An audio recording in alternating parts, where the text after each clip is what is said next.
Hi, my name is Vaz and welcome to my channel. Thanks for clicking my video and don't forget to subscribe.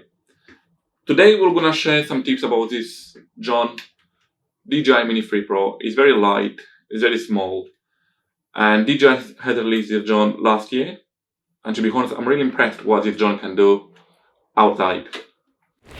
The tip number one is don't fly DJi Mini3 Pro in the forest. When you're using DJi LC controller to fly the Mini3 Pro in the forest, you might lose the image, or the image quality might be affected and the screen will get stuck. Personally, I've done it a couple of times and the feelings are not nice.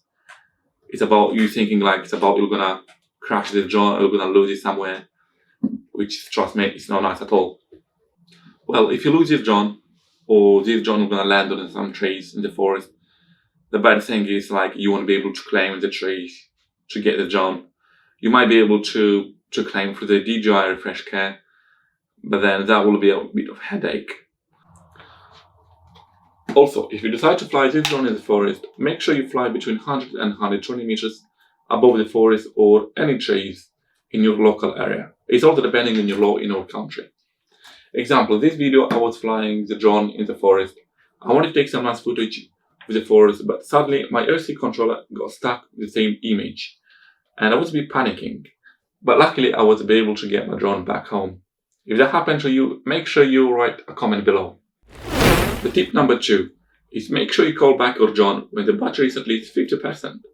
Well, I know that you want to get the beautiful footage or that beautiful video or that beautiful location, but what if like to raise a drone worth £1,000?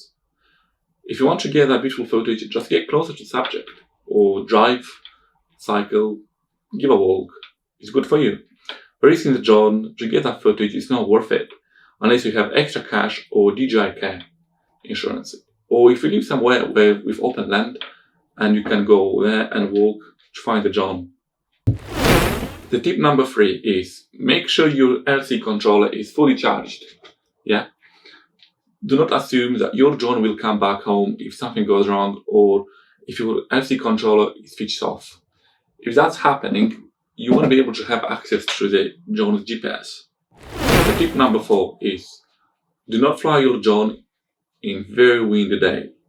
I know while this small drone is performing quite good in a windy day, but risking is not worth it. The reason is, if it's too windy, this drone will consume more battery, which that means less time to fly. If this drone is quite miles away from you, you won't have enough battery to come back to you. So make sure you have enough battery if you do fly in a windy day. And the bonus tip for you is about these batteries.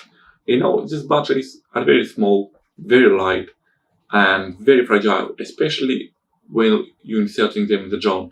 You see, these clips, they might break when you're inserting them or taking out the drone.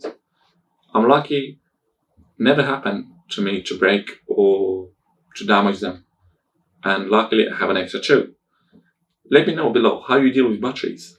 Thanks for watching, and don't forget to subscribe if you want to make similar content in the future.